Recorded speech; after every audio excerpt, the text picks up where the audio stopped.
Hey everybody, and welcome back to the channel. Welcome back to Card Talk with Tim and Harry.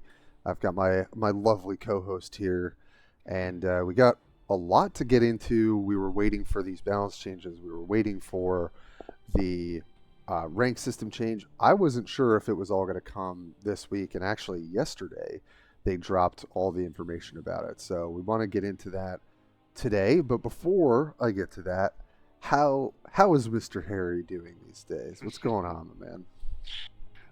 Right. Yeah. No. Hello, everybody. I'm bruv. You know me. Just getting on with it. I'm really happy that they changed War Shaper. Like, bro. Yes. It's the right direction. Is it enough? I don't know. How about you, though, Tim? Yeah, it's no secret. It's been kind of a slow month at the Warpforge factory, I gotta say. But we've been trying to get some content out there. Tried a lot of different builds this last month. That was probably the best thing that came out of the worst meta in Yeah, the you've history of done this some game. work this month, though. You did. You have done some work this month. I won't lie. It was Very it impressed. was a good challenge to just be like, all right, how do you metagame against the best deck?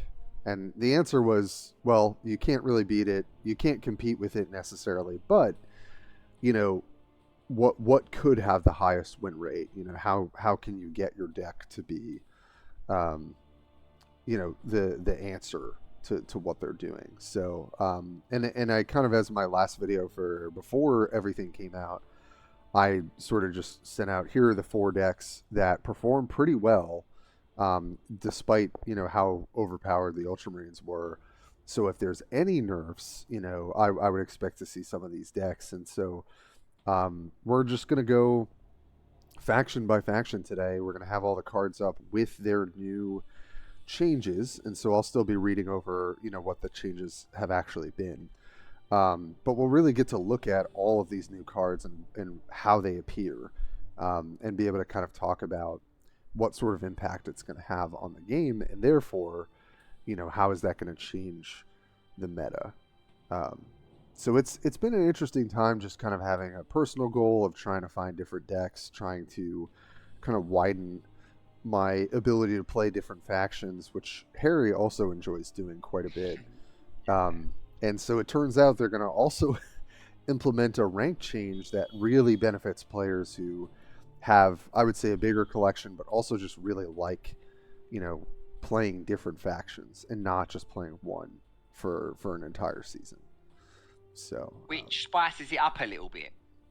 Like, totally. yeah, it's a good thing. Like, it spices it up, and I always play different decks because I struggle to stay in one place. So that's why I like building all different ones. Oh, what do I fancy today? Oh, I'll play that. I'll do like Yeah. it really favors me now. Yeah, well, we're definitely going to talk about the benefits and the potential drawbacks. I do think that the clear benefit with the change we'll talk about toward the middle and end of the video, um, is inherently going to promote more deck diversity. And I really, some people may think that that's not the end all be all of a card game, but at the competitive level, it 100% is. Like at the, Is yeah. when you're trying to like enjoy and grind away, you don't want to play against the same warlord, the same deck every time.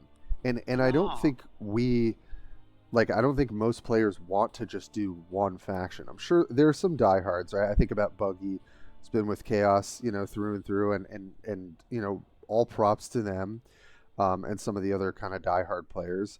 But I do think that just promoting or incentivizing trying other things, mastering other things, that's what Yeah. brings me to card games in the first place. You know. No, 100%, 100%. Like, and if you play another deck and you learn another deck, you learn how to beat that deck because you learn the weaknesses. Absolutely.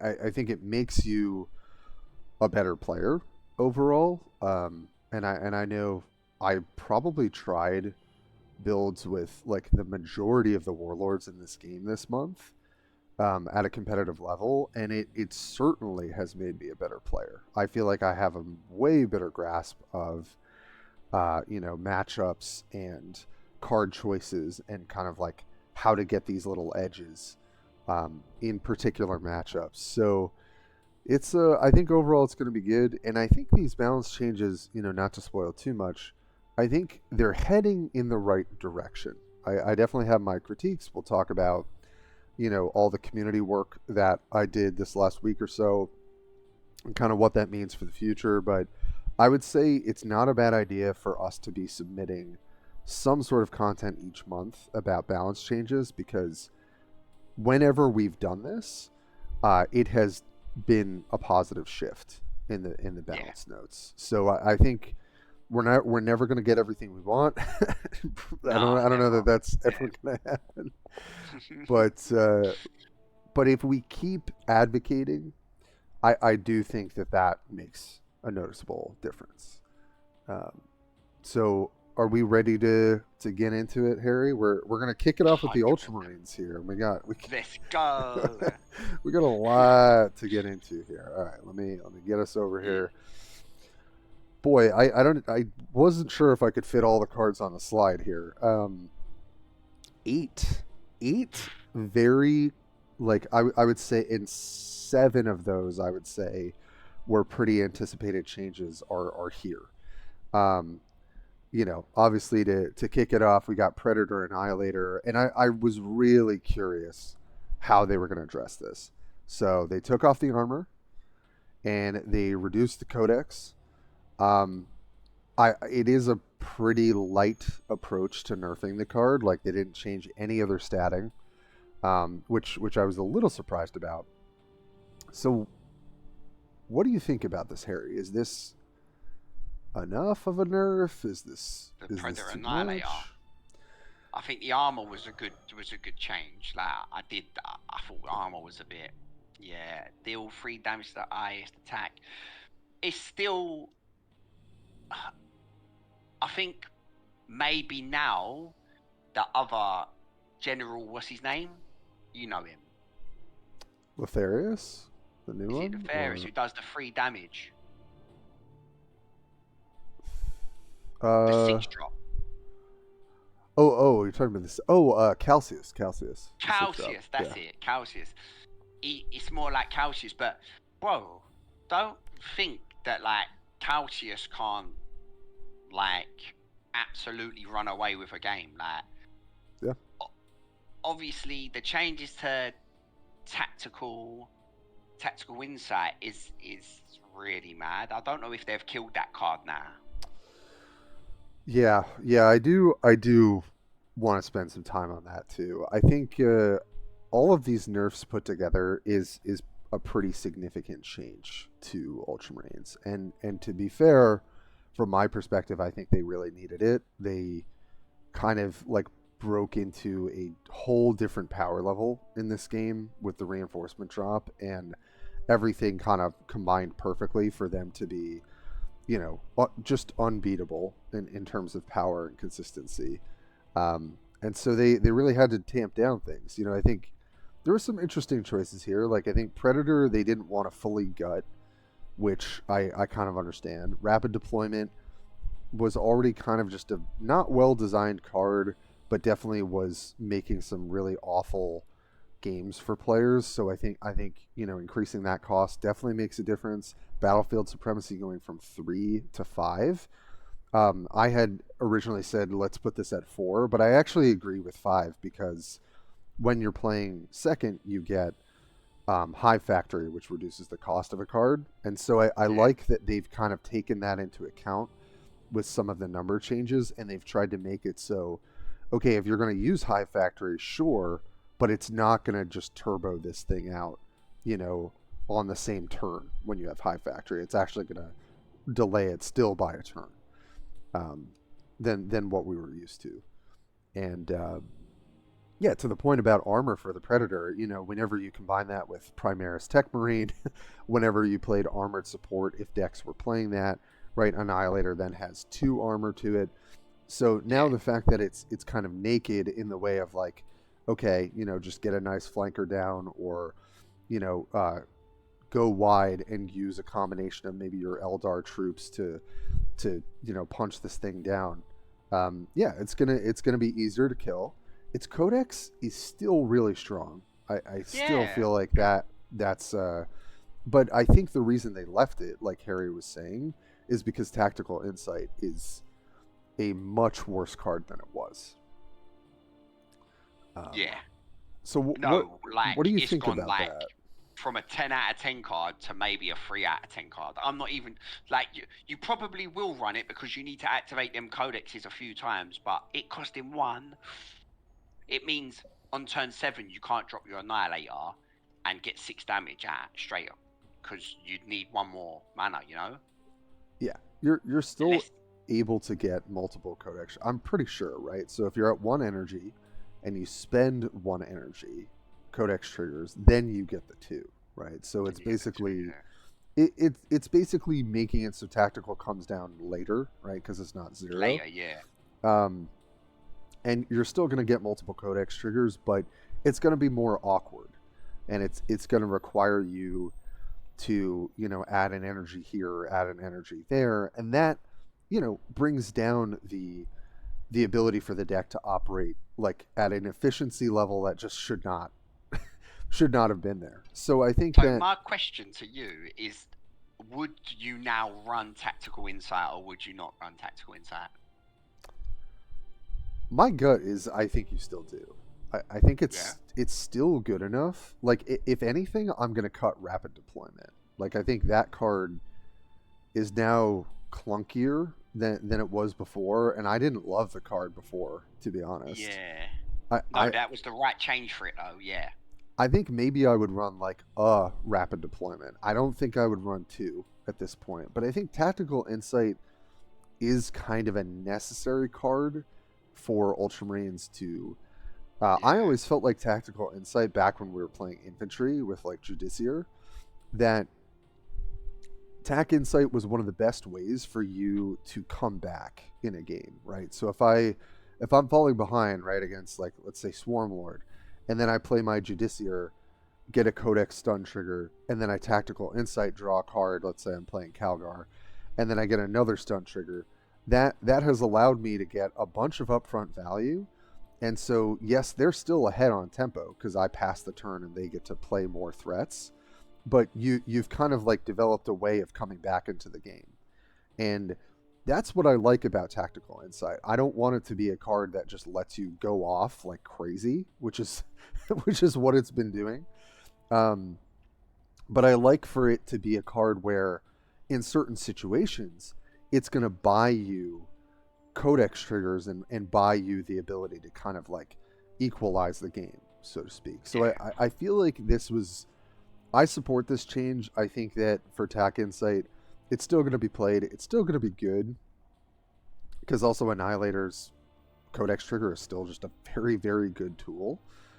Same with Hailstrike, but it's just going to be a little less efficient. And I think that is what the deck needs, is a little bit more awkwardness, a little bit more, okay, I can't just go off on turn 4, turn 5, turn 6. It has to be, okay, now maybe I need to change the construction of my deck so I can't just like run out a bunch of vehicles ahead of schedule that are like, codexing each other and, and just going crazy. Yeah.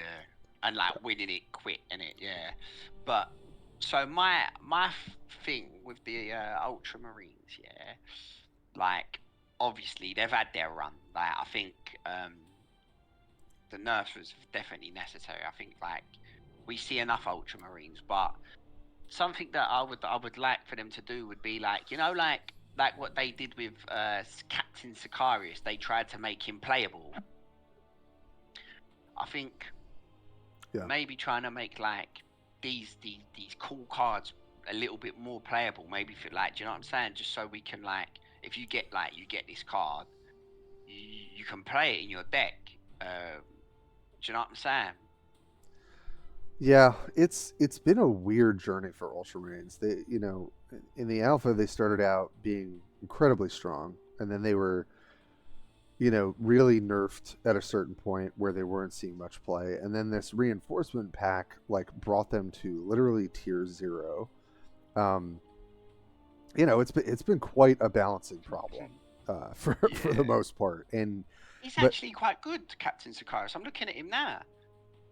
yeah, I mean there have been some positive change. I think the problem is like when there's far and away the best way to build your deck with Vehicles, vehicles, it made an archetype not just come alive, it made it the archetype. Because there were also nerfs to infantry units. They nerfed Stern Guard, they nerfed Chaplain. They tamped those down, which I don't necessarily disagree with, but compared to what the vehicles were doing, it was like no contest. Like which was better.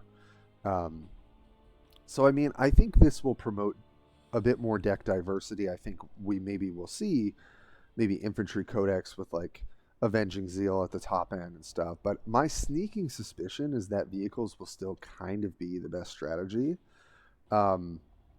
Because the cards are so effective together, combining Hailstrike Codex trigger with Annihilator Codex trigger with like Tech Marine and how efficient it is, and Outrider, like these cards all just work really well together, and I don't really see that anymore with the infantry builds. I think they're like a little too fragile, so we'll see. But the Space Marines have been going through a lot of changes.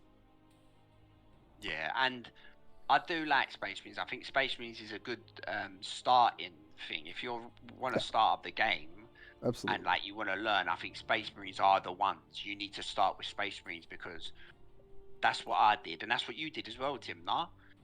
Yep. Yep. I was very excited to play them. So like they're a good point of like learning and that. So like I would if I was starting the game right now, interested, I want to play. But I'm doing Space Marines. I don't think the nerfs are going to make them unplayable. No, it's interesting because I've looked at some of the community reactions to not just the patch but the Ultramarines specifically. I genuinely feel that the changes are all good. I don't have. I think if anything, I would have gone a little bit harder on the Predator personally. Like I think I would have changed I think I just would have changed the codex. I don't really. I feel like it's kind of a lazy codex. Like it's just kind of a strictly better helicopter. It doesn't have flying, but its codex is much stronger. It is just a strictly better version. And so I personally would have like kind of wanted to see more creativity with that, but they're keeping it as is for now, and I just think that if we go across the board here, I think the Predator nerfs are very reasonable. Rapid deployment, supremacy, Tech Marine, Outrider, like a lot of these we kind of knew we would see, and same with Tactical Insight. And then I do appreciate that Primaris Invader, which was seeing a bit more popularity toward the end of this patch, is a little tamped down, and same with Hailstrike. 6 health for that unit, and just how much power was in this deck, was pretty hard to deal with. So I like that got changed a little bit too. And then I think the Tactical Insight solution for 1 energy is in the right place. I don't think it's an overstep. I don't, and it doesn't feel like an understep either. Like I think they really did put quite a lot of thought into the Ultramarine changes just to slow down the power.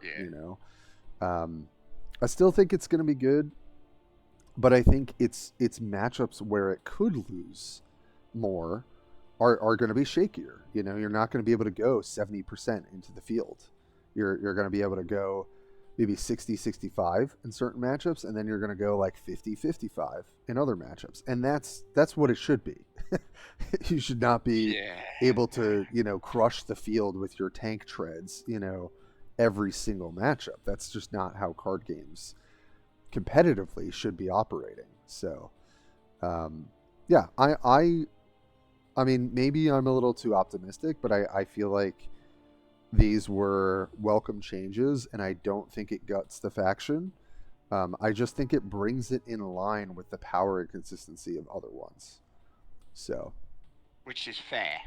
yeah, I just want. That's what I wanted. I wanted this faction to feel more fair, and not just like absolutely broken. So I'm excited to see what the ladder. I played a few games. I had a few. You know me. As soon as the update went out, I had a few. I think I've had 3 games, and I've just played my War Shaper. You know, I haven't finalized it. I like him, and so I went in. To be fair, Imhotep, very hard person. If you're aggro, Imhotep, because he heals, don't he? yeah, it's got a lot of ways to survive. Yeah, I managed to get him to like 10 health, but I died. But then I played against the sisters, the Vow, you know, the big. I got him to 1. He killed me at 1 health. So Oh man. I'm not seeing space in the 3 games that I played. I didn't see Space Marines, you know, and I'm really happy about that because I'm seeing decks that I haven't. Yeah, people are now playing. Yes. Yeah, you know what I'm saying? I played 3 games in Legend rank, and I see 3 different decks that I hadn't seen. Yeah. For ages, obviously. I've seen Imhotep, but I haven't seen him in so long. Yeah, we'll definitely talk about the Necron changes too, which shout out to, I think Cryo Flash proposed a lot of those, and yeah, I mean also the community proposed a lot of these. I really feel like most 90% of the changes we see, aside from like a handful, were direct things that people had come up with. So yeah, that's a big shout out to people like really doing the work and thinking about cool. the game. Yeah. Yeah. So which is really cool, like. We'll keep it moving here onto the next faction, but yeah, it is really cool, and I hope we can do more of it. But overall, I think I think this is where Ultramarines should be, and I don't think that it's going to like completely shut them down. I just think that it makes things fair. Other than you said the Annihilator, you would have been a little bit more harsher on it. Was there anything else you thought needed a nerf, or you weren't happy about got changed? My big 3 were Annihilator, Supremacy, and Tactical Insight. And I guess 4 would have been Annihilator, Supremacy, Outrider, and Tact Insight. So just the fact that those 4 were nerfed, like, felt correct. And then I think the others, I agree. I just agree with. I think that they were, they're not huge changes. They're on the smaller end of the spectrum. But yeah, I think we needed to see Battlefield Supremacy be less efficient. Same with Annihilator, same with Outrider, and same with Tactical Insight. So I really feel like, at least in terms of how I view this game and this faction, I feel like they got it 100%. Aside from now on the end, yeah, aside from Annihilator just being like, I still just don't love the Codex because you play Space Marines, so like you had a proper love for Space Marines. I remember in the beginning, so your opinion on it is like, yeah, do you know what I'm saying? It's meaningful, Yeah, you too, Harry. And I know you've also mained them for quite a bit, and yeah, I just think I mean, in an ideal world, all factions are viable, and I really hated that this month, like, I didn't play any Ultramarines practically because it just was not balanced at all, and I didn't have fun doing that. So I think we're getting much closer, and I think with all of these nerfs combined, the deck gets brought back into balance, and I think that's going to be good. So. Yeah. Speaking of balance, let's talk about the Necrons. Yeah. So Harry, you were saying you already saw a little bit of Imhotep, which we have not seen much of at all, right? Like these last month or so. Nah, he's like, yeah. So my kind of yeah, he's coming, but he's waking up from his slumber, Yeah. Yeah, my kind of like overview as someone who has played like literally zero Necrons. Obviously, I've just only played against them. I don't have their campaign filled out. They have been my least favorite. Oh, what? Yeah, yeah. I've pretty much just left them because I've never had a ton of That's fun fair playing though. them. Yeah. When I looked at Cryoflash and Varus, I think, and a couple other people's changes for Necrons, I felt like they were extremely reasonable. Like, really, what most of them were asking was for Undying Legions, Disruption Blades, Implacable Conqueror, like some of these more like, you know, early setup into like benefiting later kind of cards, just like make them more efficient, make them cost less, make them have Yeah. a better effect for how much their energy cost is. And it seems like the design team, or rather the balance team, agreed with that. A couple other changes I didn't, weren't really on, I think, most people's radars, but it's good to see a little bit of love for the Necrons because kind of like the Eldar, at times they've been forgotten. At times they have received kind of weird nerfs or like buffs that kind of ended up playing like nerfs and just haven't had much love in quite a few patches. Um, Yeah. but what do Well, you think, Harry? I'm really interested in what's this destroyer thing? Is this a Yes. new? So just to clarify, nothing really changed about Hexmark Destroyer, but now its ability can target remnants and spirit stones. Which should have been, and that should have been in anyway. Like Yeah. that. Yeah. Yep. It should have been. Um. So this destroyer thing, I think maybe this might be a little tease into the future because obviously the Necron thing's coming up and they might lean heavily into this destroyer thing. Yeah, I'm hoping so. Like it seems like there's a little bit of a nod to, okay, if destroyers are getting some particular, noteworthy thing. This is kind of like when I was looking at Tyranids, right? They have the monster subtype, but they haven't done anything with it yet. Um, yeah, I'm hoping destroyer becomes like a real, you know, I think when they were doing frenzy, it was supposed to be this aggro kind of archetype. Yeah, I but it hope didn't I work too well. Yeah, No, oh god, it was just terrible. And so now they've kind of gone through this destroyer thing, and they kind of reworked it a little bit. And considering the reinforcement drop, I think you're right, Harry, that there's probably something planned to build out destroyer more. yeah. I think yeah, the Necrons should have seen some love because, like, yeah, they should have seen some love, but none of these cards, except for the Hexmark Destroyer, hasn't really been changed. But none of these cards are actually in the Imhotep deck that was meta at one point. No, the No. one that Lesiak made. So Yep. this is helping the other warlords, which I'm really for. I want to see other warlords step up and be just like. I want the perfect thing is I want you to go into a faction that you love, and I want you to be able to pick anyone you like and be able to climb. Yeah. It's just a good thing for the game. It's a good thing for the Yeah, players, good thing for the game. People like being able to build whatever they want and still being able to get over a 50% win rate with it. Undying Legions here, right, went from 5 energy to 3. Pretty big difference. And although it's still like not the most impactful effect to have as like an all game effect that you're playing, because it's so you can play it so early now.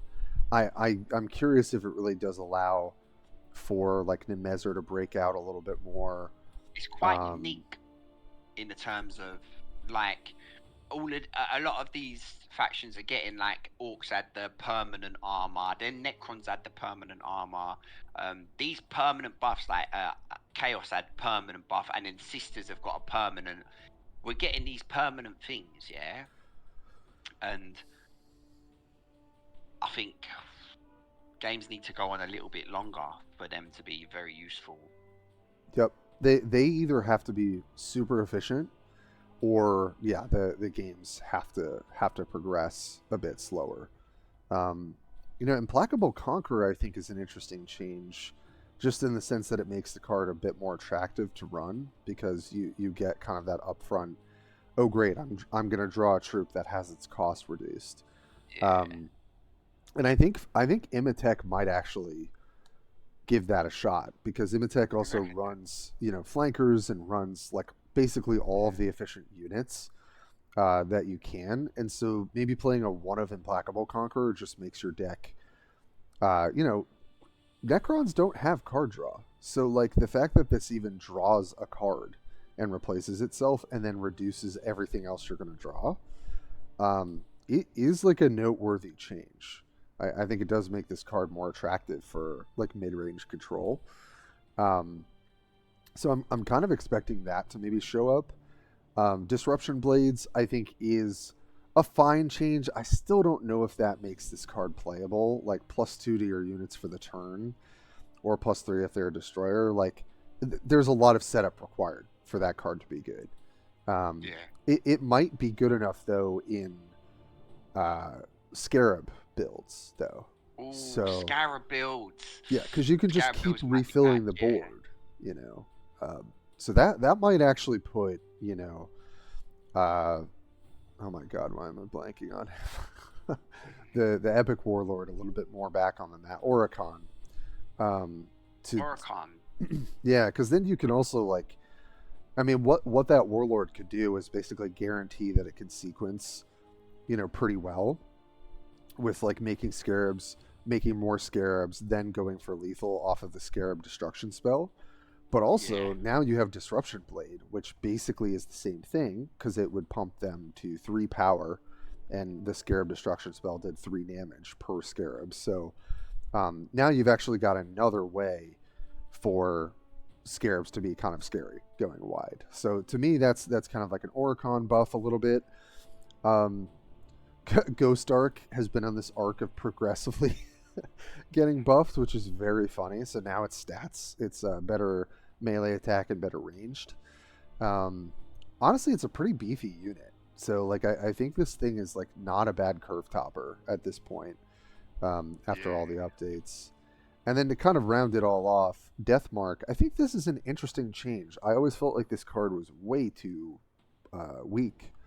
I still think it's kind of weak, but the fact that you can play it as this kind of like mid-game unit that has stealth, it is an interesting angle. I mean, you still have to have no units on the board, so this reads to me more like something like maybe an Imatech card, because usually Imatech is kind of answering through flankers, um, and then kind of establishing a board presence. So you can play Deathmark on 4 energy, and then it's really awkward for them, right? Because if you're not playing against orcs, with no mucking about or don't have to worry about AOE damage, this thing is just gonna, punch their warlord for 5 at worst, and at best, it's gonna nab a unit Clear and something. kill it for Yeah. free. Um, you can't And you can't re-stealth it though, and if you can protect it though, and you go Deathmark into, um, the 5 energy epic Vanguard unit. I don't know why I'm blanking on the name. That's a pretty good curve, right? Lich Guard.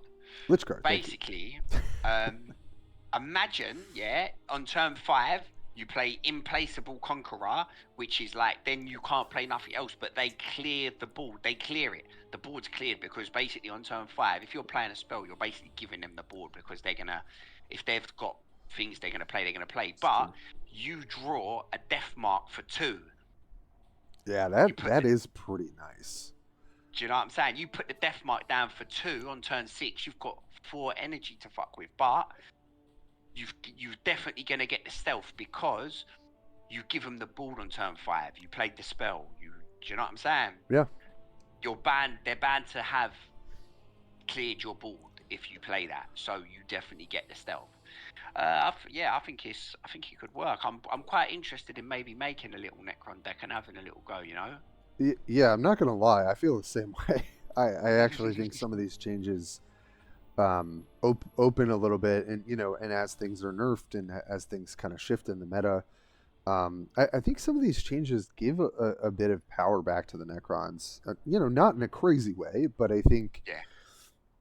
they're being brought a little bit back up to the power level that they should be, with some of these changes, and I think some of the sequencing could be really, really strong for some of these cards getting to be more efficient and more impactful when you play them. In a faction that has a lot of very effective units and very um, kind of strong value. Like you can soft lock your opponent with the reanimator and the lich guard and something else. So like the more tools that they get to really deploy troops more effectively and still have a decent bit of card advantage, the stronger the faction tends to get. So Yeah. I'm excited for Necrons. I'm glad they're getting some love, and I think that we probably will see them on the ladder a bit more this season. Oh yeah, definitely. I've already seen one. Yeah. All right. Well, let's keep it pushing here. We got a lot to talk about for Sisters of Battle. Unfortunately, I think we're talking about stuff that we didn't necessarily ask for. I think this is where we, the developer or the balance team went in a different direction. Some of it I think is good. Others I'm a little kind of like wondering about, but I played quite a bit of this faction. I've also talked to a lot of the Sisters of Battle like diehards like Avalanche and Stradivarius and a few others, and some of these I think are decent. Other ones I just kind of still think that they're going to need some love. Um, Yeah. but to kick it off, I will say I'm happy to see like a little bit of a nod to Morven Vol, because I do think that she's become the worst of the three Oh. warlords. So now she actually has a faith payoff, right? So 4 faith, give +2 and +2 instead of +1 and +1 for attack stats. And yeah, I mean, I still feel like this ability is kind of strange for Sisters of Battle, and it just doesn't like really play well with what you're doing. But it is nice that like, okay, let's say you score some faith, and you're kind of grinding out the game. Okay, now you kind of have a payoff for that with the 4 faith requirement. Um, so Which you can get a lot easier now as well, 4 faith. yes, and I but I think the big changes that we were hoping to see were like a kind of a rework to prayer, or like praying rather, or kind of a rework to like faith requirements. Also, the defense card that allows you to play a troop, you have to go to Forge level 40 to get, and that feels like very weird because we get Digestion Pool for Tyranids, which is virtually the same card at level 20. In the Forge, like I think Sisters of Battle just suffers really from some really interesting design, but just not good execution.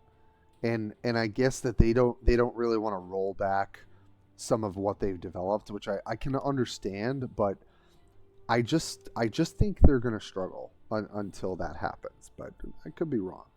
Um, so prayer changed a little bit, which is like kind of a staple card for especially Erica. So give shield to a friendly unit. If this unit has a pray ability, you get 1 faith. So I guess they wanted this to be a little bit more friendly to like playing it on a unit rather than your warlord. So I guess that's fine. I don't know. Maybe it makes the card a bit more flexible. Um, yeah. So that's kind of, to me, that's like a little bit of an odd change. I don't think anyone was asking for prayer to be changed at all. And then to go on to a Magifier and Simulacrum, like these are 2 5 cost epics that have just been terrible since release. So I appreciate that they're trying to get them, off the bench and onto the field, as it were. But I don't know. We'll see. So now a Magifier, instead of just giving flank on prey, it's also buffing the stats. That's fine. I just think that this unit dies pretty easily, not having 6 health, and I just still don't know that this card is going to make the cut. I don't think it will. Simulacrum Celestian, though, I had actually said, I think in the first like after we had previewed the cards together, Harry, we looked at everything, that Celestian should have +1/+1 to all friendly units. Like that would be a card that I would actually want to play. But each unit's your warlord. Yes.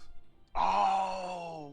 Yes. So it did that before, but now it does it for everything on board. And I think that this is what Sisters need. You need something that is going to buff the stats of all your kind of bad cards. Like, I hate to say it that way, but like, you know, Sisters of Battle are not known for their stats and their efficiency. They're kind of known for, like, if they get snowballing, it's hard to stop them.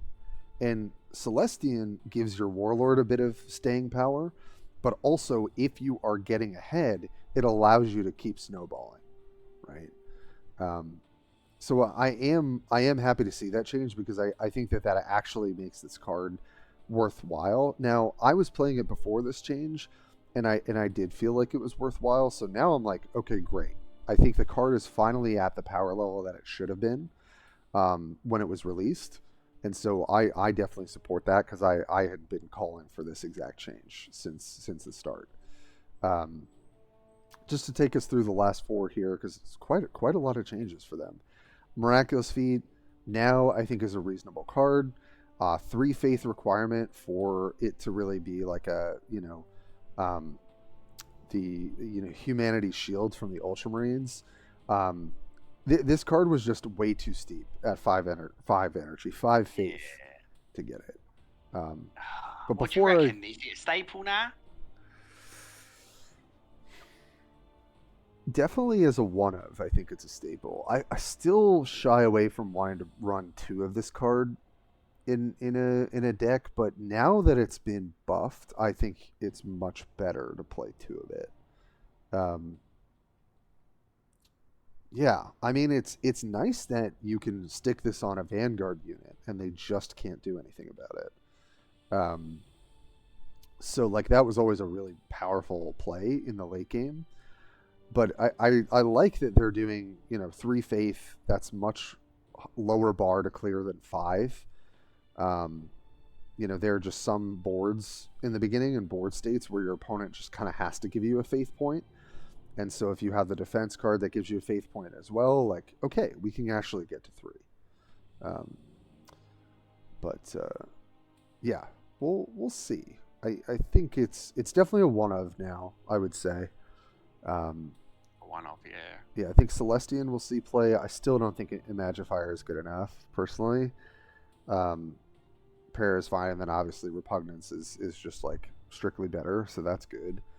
So these last couple changes I think are interesting. Celestian Sacrosanct, and it's a little noteworthy that they've now changed the Vanguard icon in the text. So it shows up a little bit with like this little skull icon now. Or they cleaned it up, I guess, so that's kind of nice. Armor 1, same thing, right? But now its prey is heal 3 to a friendly unit instead of giving itself armor. So it's just gotten a completely different prey ability.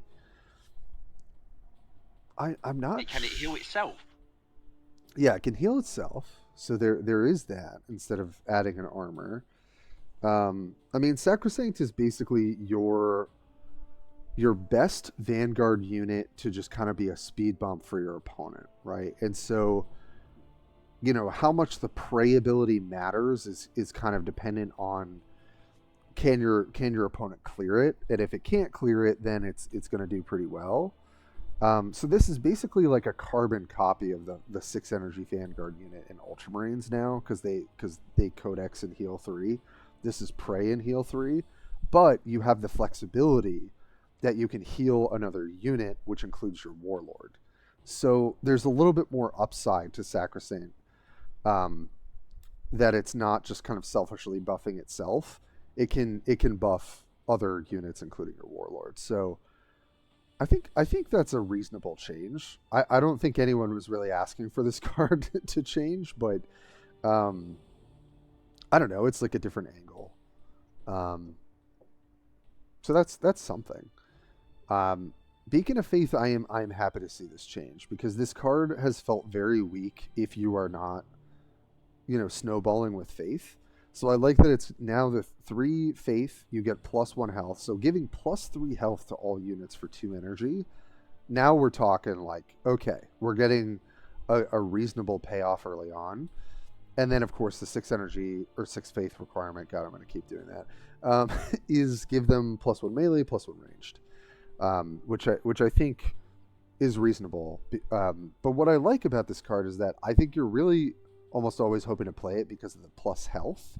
And I like that they're buffing getting more health easily rather than getting the stats. So, Yeah. That's a good buff to Junith in particular. Like this card really benefits her kind of go wide strategy.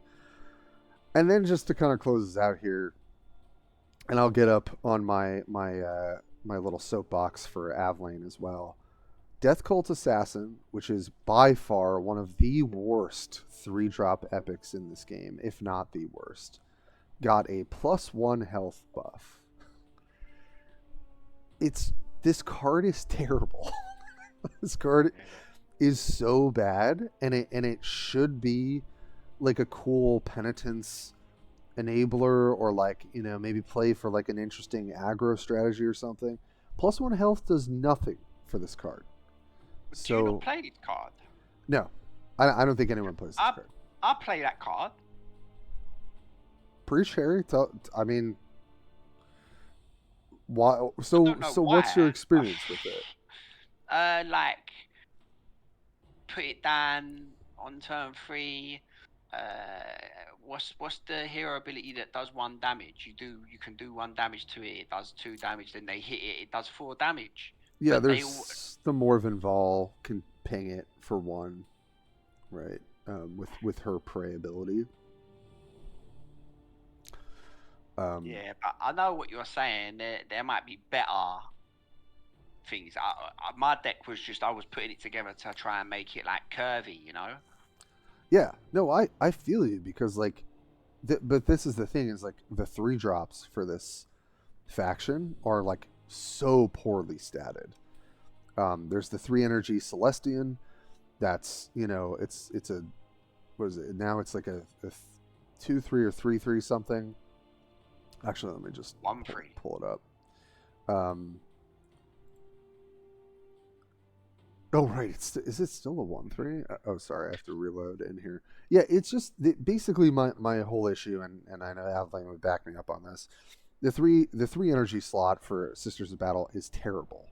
The 4s are good, the 6s are good, the 5s are finally starting to get like a little bit of love, but there is just not a single reasonable 3-cost unit in Sisters of Battle, and so I was really hoping if we were going to see a Death Cult Assassin buff, that it would be something kind of noteworther.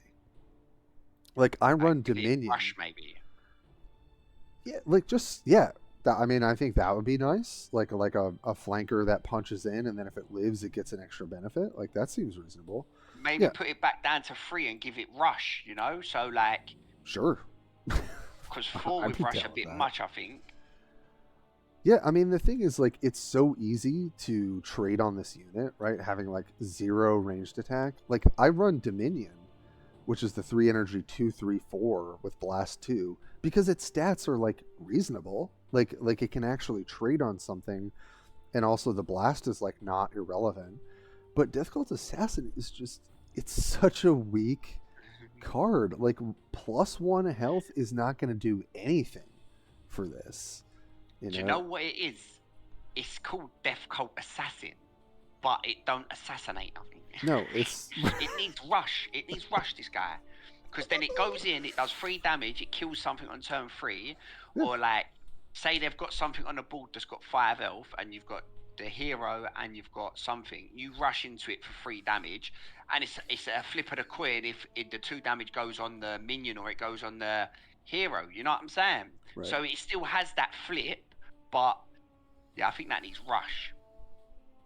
Yeah, I think that would be a very welcome change. If you had a 3 energy flanker that then gives you a bit of a benefit if it lives, because its stats are awful, right? Like thinking about Warbiker, right? 3 energy, 4/1/2. It's going to die basically whatever it hits, but it's got a little bit of dynamic play because it can gain fast. Like, honestly, I think that would be a cool concept for Death Cult Assassin, right? Give it flank if you're playing it in conjunction with other units, but give it fast if there's no unit on the board. So then it could punch for 3 and then an additional 2. Like that kind of seems interesting to me, you know, but like +1 health to a garbage unit does nothing. So I that's definitely the change that stands out to me, is like we really missed the boat with that. Yeah. So I guess to kind of close this out on Sisters of Battle, I don't think these changes are going to make them that much better. I do think Junith gets a bit more of a buff from these changes than anything. I think Erica a little bit, Morven a little bit. I still think Junith actually might end up being the most competitive warlord out of the 3 in legendary rank. But yeah, I mean these are fine changes. I'm not terribly happy with them. I feel like we kind of missed the boat here, but you know, I'm glad that they got at least some attention for like the 3rd patch in a row, so, to get that win rate up. But yeah, so quite a lot of changes for them. And then I made a quick slide for Warshaper here because there's not a ton to talk about. And it's funny, I didn't think about Strike, but that makes a lot of sense for this warlord in particular. So Harry, I'll let you take us through like what you think about Warshaper, because you've tested with him quite a lot. Yeah. I'm yet to see whether or not the 1 strike is enough for him. You know, I never liked the Tau. When the Tau come out, obviously I played them a little bit. I never really enjoyed them. As soon as I saw Warshaper, I was like, yo, this is it. This is me. And I'd done loads of testing. I think he could work. I think the one I've played a little bit since the changes. I played a little bit, and what do I think? I don't know if the strat is enough. Yeah, that's my initial feeling. This is a pretty light touch for a warlord that I think definitely needed a bit more attention. I'm not sure why they prefer this than buffing his ability. I just think that, you know, all the Tau warlords have a 1 energy ability like already, and it just seems like it would have been pretty reasonable to drop the warlord ability to 1 energy and kind of reward you again for like doing the infantry stuff and going wide and all of that. Yeah, Strike is kind of flavorfully makes sense, right? You're being aggro, you're beating down. You've got kind of an upfront bonus for just attacking and deploying a troop and not spending energy on your warlord card. But yeah, I mean, I think what it's going to depend on is Warshaper will be good in some metas and bad in others. Because it will do well in slower matchups, certainly. And it just won't be able to function into aggro mid-range as well. But it'll still probably punch pretty hard into some. I've certainly lost a couple games to Warshaper here and there, but yeah, I don't think that this is enough, and I really don't. I don't know. I mean, to compare this to Terror of Ardengast, that went through like 3 different changes to make it kind of viable as an aggressive warlord. I'm guessing it's kind of going to be a similar process for Warshaper. I think if he puts up bad numbers again, they'll probably tweak it again. I don't think it's enough, from what I have tested, but Yeah, But Maybe. you know what? I'm happy they give him a buff. Like, I'm not gonna sit here True. and moan. Like, that's my Agree. champion now, isn't it? Like, he's made me come back to the game. I play a lot of him. Like, his artwork's wicked. I'm gonna try and do my best with him. And I'm happy that they give him the 1 health because it did help him. It does help. It does. Yeah.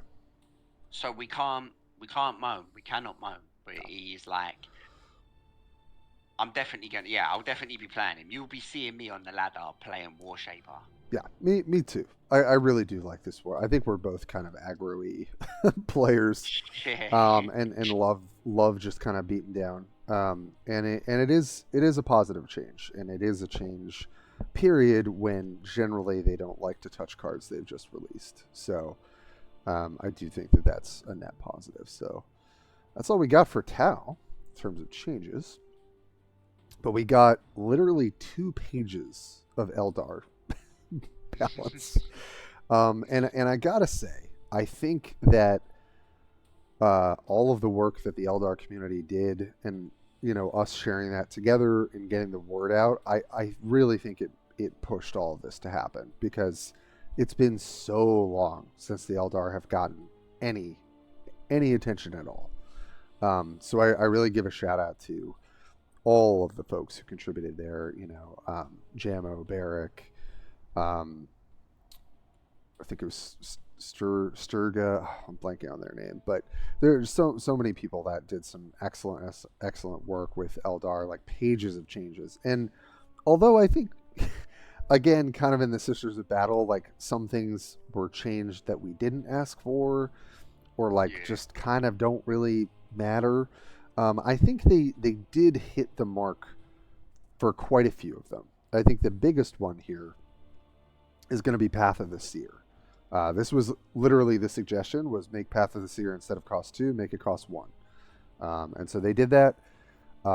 As we speak, Ecclesiarch already put up a video on Keltalk. I can't remember the last time anyone ever made any content on that warlord for the Eldar.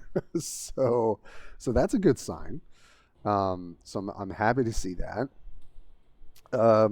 By comparison, these other 2 I think are a little odd. So Fire Dragon, instead of Blast 3, has Blast 4. Maybe that matters. I don't think so. Warlock Skyrunner, always kind of been an underperforming unit. So used to deal 1 to 3 to, I think it was to a random unit. Now it's when you collect a Spirit Stone, deal 2 to 3 damage to a random enemy. I still don't really think this card's going to see play. I would have liked to see maybe like a stat change on the card as well, like maybe give it 6 health. It's just kind of a weak 5-drop compared to something like Nadu, Fireheart, or the Vanguard, but flankers if you have 2 Spirit Stones. Like, I just don't really think you're making room in your deck for Skyrunner. But there is a card that did receive a pretty noteworthy change that is kind of like a little bit more vehicle focused. So I could be wrong here, and maybe the shift on some of these vehicles plus the change to Fire and Fade, which we'll talk about, that might be enough to really get this to where it needs to be. So I guess we'll kind of see about that. Like, I've always liked Eldar. I do play a bit of them. In the beginning, I thought it was really cool, the stone system. Yeah. But yeah, I'm happy that they're getting buffs and that. We're going to see the reinforcement drop soon, aren't we? They haven't said anything about Eldar reinforcements this year. So it's got to come though, innit? It's got to come. Hey Harry, from your lips to EG's ears, I hope that happens. They have said literally nothing about this faction in terms of reinforcements. So I agree. Like, I don't know how they wouldn't get one, but they actually have not announced it. So it's a little bit worrisome, but I'm glad we're seeing some changes. Dire Avenger Exarch on the bottom left here is got a little bit of a shuriken buff, I believe. Let me just check that. I have the notes up as well. Oh goodness, I totally skipped over the Tyranids, and I didn't realize it. Okay, well we'll talk about the changes. I apologize about that, folks. I don't know how I skipped that. Um, oh right, so X-Arch got actually an increase in ranged attack from 2 to 3, and Shuriken from 2 to 3. So I like that. Jammo actually got me real good with Dire Avenger X-Arch playing some stealth units. So I actually think that this card is going to make it in as a one of to a lot of Eldar decks. Um, and then I think these next two changes for the vehicles are good. Falcon going to 7 health on 6 energy is actually a pretty big deal. It dodges being cleared by Veteran Stormboy without some help from like Bakari. It dodges Zephyrim from Sisters of Battle. Like it might have a little bit more play to it as a 6-drop than the Eldar had before. And then Fire Prism, they took the hint, which I think was a good one, that this thing is supposed to be good into armored units. And so this is definitely a buff for Eldar into specifically Chaos, because they always really struggled with, or like I guess Orcs too, with the legendary 7 energy armored unit. I think that now that Fire Prism can be like a really nice answer to Hellbrute, and to some of these other armored units. So I it's still very weak in the stat department. Being a 7-drop that has 6 health is like pretty lackluster, Yeah. but it's got a little bit of niche playability to it, and so I think Fire Prism might actually help shore up some of the tougher matchups for Eldar in the armor department. So I'm kind of happy to see that change. Do you know what I really like, Tim? Tell me. I really like Dire Avenger is rally effect. All enemies lose stealth and camouflage. I think that's really cool because nothing like that in the game, Yeah, I mean they changed the Tyranid veteran for Ultramarines to have that as well, I think. But yeah, I really this to me, like that and this Fire Prism change, like those two cards, they serve like a very niche purpose, but they are exactly attacking the things that Eldar are kind of weak to. Like Eldar are weak to camouflage, they're kind of weak to um, stealth at times, and then they're definitely weak to armor. Even with Shuriken, although you kind of get that guaranteed 2 damage, like it can be really hard to deal with some of those armored units because they don't have great removal. So like both of these cards serve like a really nice role in Eldar decks, and I agree with you. I think it's nice to kind of see some of these more like niche, one ofs, maybe 2 ofs, in certain matchups. Yeah. Then we got a whole other page of Eldar. Got 6 more cards that got changed. So, oops, I'm speeding us ahead here. So, yeah, the other changes we saw, Autark went from ranged attack from 5 to 7. So this card is now definitely a little bit scarier. I still not sure if it's good enough. I mean, a lot of the 8 drop slot is very much, for Hemlock. The 7-drop slot for Eldar. I'm just going to take a look at that while I'm thinking about it. You've got Fire Prism, Reclaim the Stars, Wave Serpent, and Winged Autark. It does buff specifically flying units, so obviously that's going to be better with like a vehicle-centric strategy because most of their vehicles have flying. I don't know. Could be a nice little one of in a like Eldar vehicle deck. Yeah. I guess we'll kind of see. Wraithlord got like a minor change, so don't get too excited there, Perry. He looks cool though. Went from melee and attack, increased melee and range attack from 7 to 8. It feels like maybe like a draft buff. Like maybe this card pops up a lot in draft since they wanted to make it slightly better. I'm not really sure about that. Avatar got more health. I think that's a nice buff. Like 7 health and 2 armor is still pretty beefy, but now this thing is like basically unkillable unless you have spot removal for it. Um, so, and I've actually had it played against me a couple times in Eldar builds, and For real, yeah. I wasn't super keen on it myself, but like I'm not gonna lie, it kind of just it can win the game on the spot if it lives. Like it is still killable, but it's a lot less killable with +2 health, and then it's still got the 2 armor on it. So not the kind of change we were looking for. I think we were looking for this to have some sort of rally effect or some sort of like immediate impact when it hits the board. Like, getting 2 Spirit Stones to get Blast 4, like that, you're winning the game anyway. The following turn, like Blast 4 doesn't really do anything for you. So I think that was kind of a missed opportunity. But a card I actually am excited about, the Eldar getting a little energy love themselves, is Fire and Fade. Return a friendly troop to your hand, lower its cost by 2. This card was like not really playable before. Like, you had a little bit of synergy with the flankers and the snipers and stuff like that. But this card is now very real. 1 energy to bounce a good unit that traded or got a 1 for 0. Paying 1 energy to get it back, and it gets cheaper. That to me is a real buff to Eldar. I honestly think Fire and Fade I would run in probably every deck. I mean, they're just you're always going to be playing like the 3-cost sniper unit. You're almost always going to be playing Nadu and some of these very powerful flankers.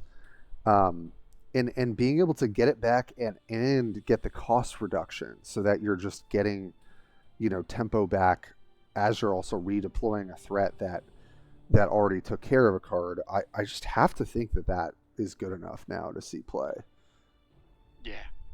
I don't know. Yeah. I think with sniper units, 100%. Yeah, it's just like it's such a good card with sniper and flank, and it just now there's like a real benefit to bouncing your card because you get it back in hand, but it's cheaper. So I think that's something to kind of make note when people are building with Eldar is I think Fire and Fade kind of changes the numbers a little bit in terms of like how efficient you can be. Cosmic Serpent got a little bit. What was the change to this card? Right, and then they added the 2 Soul Stones repeat this effect. So now it's trigger the ability requiring Spirit Stones, and then 2 Soul Stones, which is pretty low requirement. Trigger them again. I'm not a huge fan of cards like this. Like you have to have stuff on the board to do well, but this could be like a good Anvir Keltok card.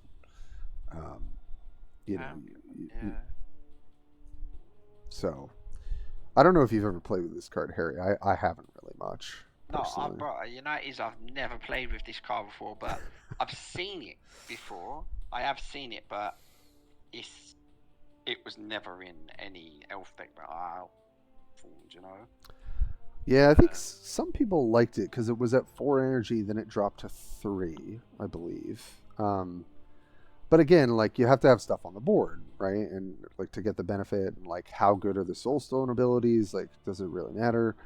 But I think in a deck like Keltok that wants to go late and can have some kind of like pretty swingy turns in terms of like late game setting up, Cosmic Serpent actually might be a nice payoff in the later stages of the game. So I could see that maybe making the cut a little bit more. Inspiring Legacy, just not a good defense card. Going from Shuriken 1 to Shuriken 2 is certainly not that much of a difference. So I think we kind of didn't really get what we were asking for there. But it did get, touched, so I guess there's a bonus to that. So yeah, like tons of Eldar changes, which a lot of people I'm sure were not necessarily expecting, even though the community's been asking for it for a long time. So and I think as the Ultramarines get tamped down in power level, I think Eldar have a better chance. I think actually, a lot of people figured out that Zephyr Blade and Madrail had like a decent matchup into Ultramarines vehicles. So I think that matchup gets better with all the nerfs. So I think Eldar could definitely have a better season this month than they did last month. I think Eldar are good. I've won with Eldar. I was playing Eldar and like, yeah, I was doing well. Like it's not, they're not bad, but I think people just don't go for them as much. Like they're not as popular as some of the other factions. Yeah, I agree with that. I think there are a lot of supporters, but it's maybe not quite as popular. They've kind of been the poster child for like being the most balanced faction. Like they can kind of have a decent game against most things. They have a couple bad matchups. I think Chaos is a little rough. I think Orcs have historically been a little rough. They do really well into factions like Tau and Sisters of Battle that need a bit of setup. They've always kind of competed with Ultramarines.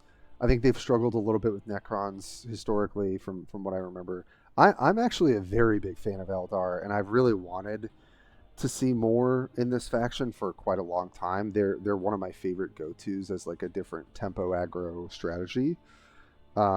Especially with Madrail, I just really enjoy the playstyle with that warlord.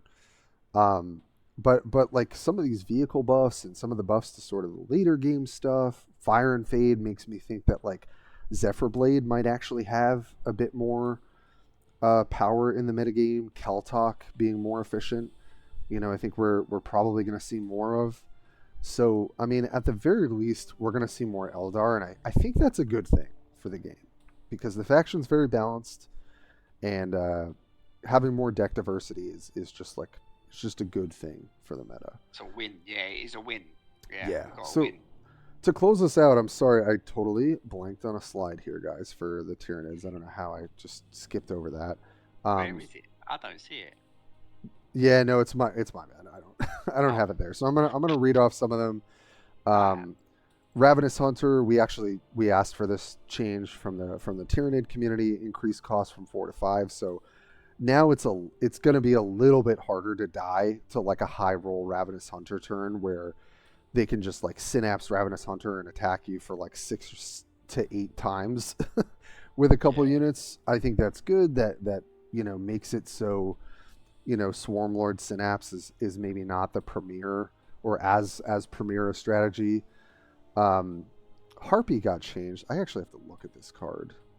Sorry, I don't have the graphic for you folks. Yeah, Harpy's change was a bit like it's a lot. It was a lot to. It was. I skimmed over it. Yeah, obviously, it's the Tyranid Changes. I'm not really I am interested in, but I'm not. But I skimmed over it. But it had a lot of text. Like I was like, whoa, they've really done something to that.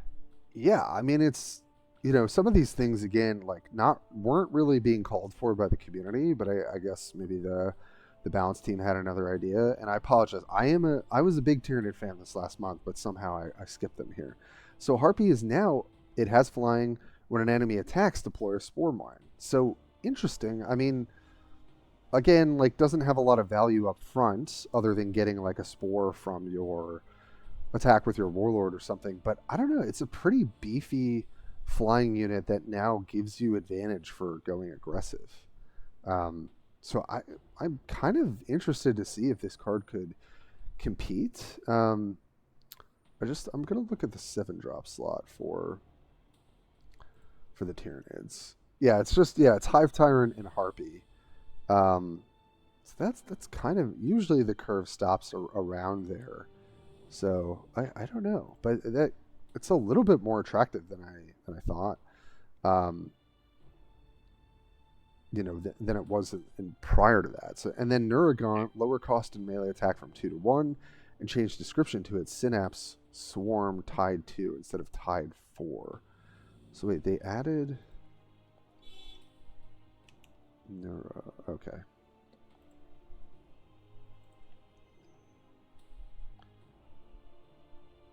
Interesting. Oh right, that's one of the the early infantry swarm units.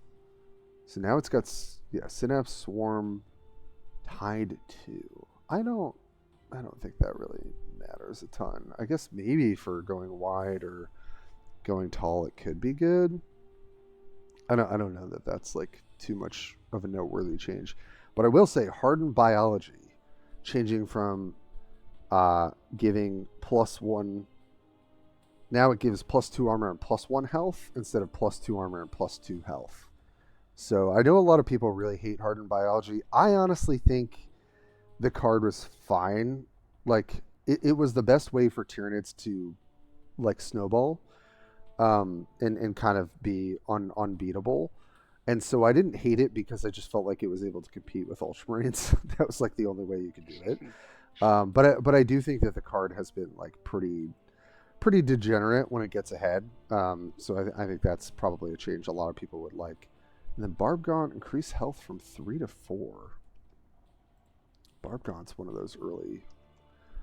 Yeah, 3 energy, 1/4/4 now instead of 1/4/3, and then it's got Swarm, Tide, Blast 2. Yeah, that might be enough to see play. The 3-drop slot is usually taken by things like Gene Stealer, or even a lot of people were running the 3-drop that makes a Spore at the end of turn for more of an aggressive strategy like Biovore. But now it's got Biovore stats, except it's got Swarm.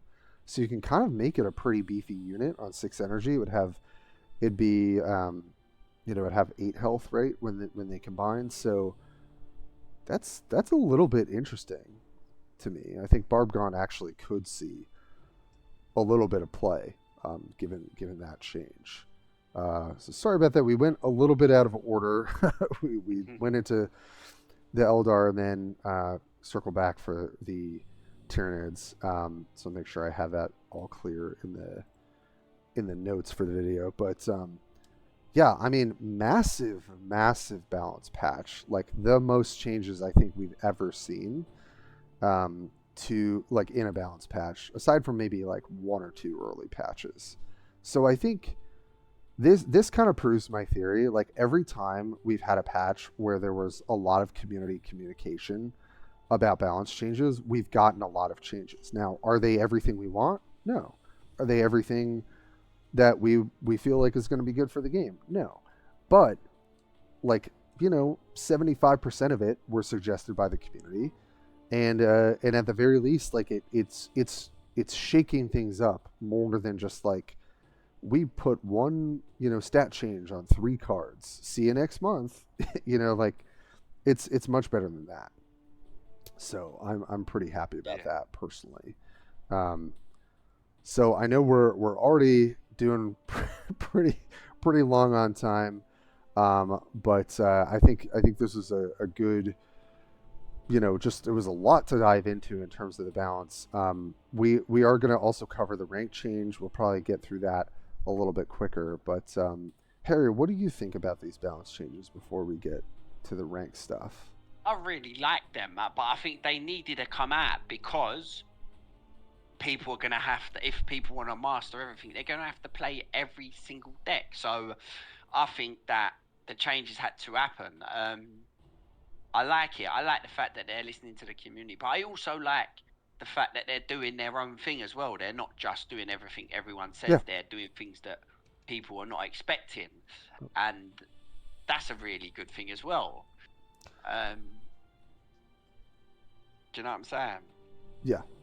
I think it's a reasonable balance for us to expect. Like I talked to some other folks like after the balance patch came out, and I think there was a lot of disappointment because of certain changes that got ignored, and I feel the same way. Like it is kind of what it is, but like to me this is a more incentive for us to keep communicating. And I think if we do keep asking and we put out reasonable asks and be thorough the way we've been, I think it overall improves the game. So yeah, I think this is it's a step in the right direction, and I generally I'm pretty pleased with what's happening for balance this season. So I'm excited to make some videos of different decks, excited to think about tier lists and things like that. So we got plenty of that to come. But I think the other massive announcement, which we were really waiting for, and I was definitely hyped for,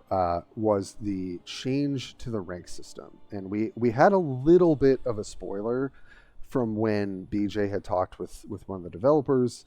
about how they might address this, and for the most part, they did what they kind of said they were going to do. But just to take it through us a little bit, right? You know, the history of this game is that it's just been a leaderboard. You just grind rank points. You know, whoever has the highest points, right, gets ahead on the leaderboard.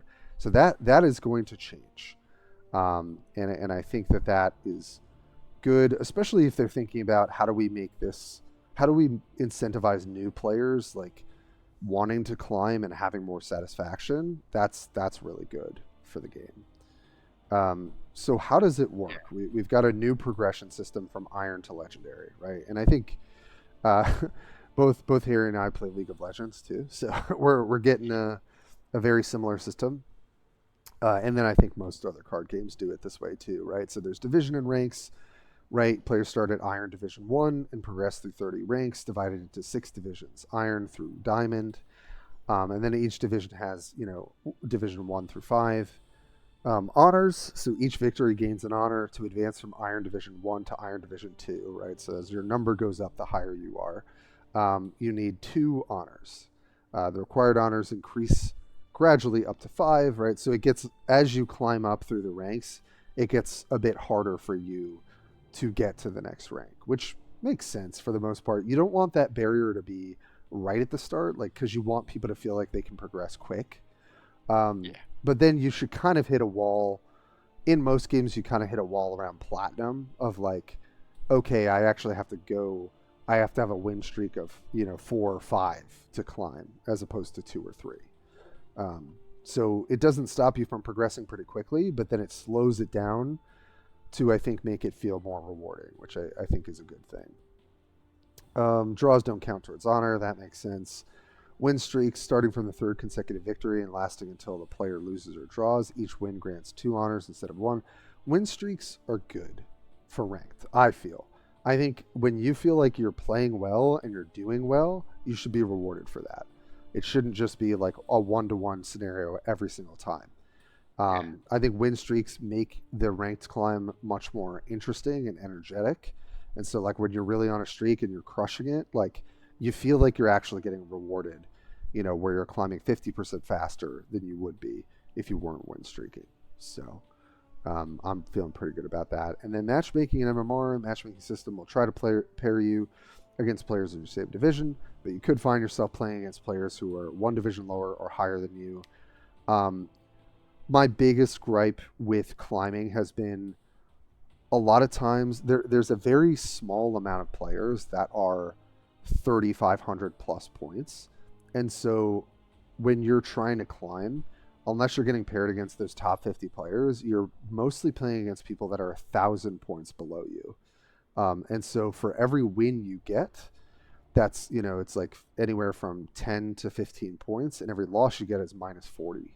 So it's like, if you're really trying to climb and you're getting paired against people that are like multiple divisions below you, it's pretty tough. So I don't know if this system, quite frankly, is going to fix that issue, but it sounds like they're trying to tier it so that there's less chance of you getting paired against someone that is far, far below you or above you. What do you think about some of these general changes so far, Harry, for ranked? Because I know you've played tons of different games that have ranked systems, so I'm curious to hear like how this all lands for you. So I really like the change because I can't stay on one faction. I need to like mix it up. Like, I get bored of just one spam. Like, so Yeah. the change was very good for me. Like, I'm very happy, and I think the ranked system did need a change because everyone saw it and everyone knew it was a little bit not. It could have been better. Basically, it could have been a bit better, and the change, yeah. But we are yet to have many days into the change, and we're yet to actually see the effects of it, you know? Yes, they do not have everything live yet. They've got portions of it, and as you can see in this graphic in the background, you'll see different numbers for different factions. We're going to talk about what that exactly means, and then we'll end today by actually talking about like how are they implementing this. So Yeah, I mean, I think the mechanics of grinding, how honor works, how win streaking works, how the MMR works, all of these things have been very, very needed quality of life changes for incentivizing people to play ranked. Um, Yeah. and I've played games, I will admit, that basically there was no way to know how to get on the leaderboard other than just to win games, and that was miserable. This game at least did give you a point basis every time. Um, so yeah, I just feel like this is kind of very, very needed, very welcome, and I think it's just going to make things more transparent. It's going to make things feel less grindy. Um, I think it'll just generally feel well. I don't agree with all the changes, but so far what we've looked at, I feel like it's the right direction. Um, Yeah. so become a legend, right? How the legendary division works.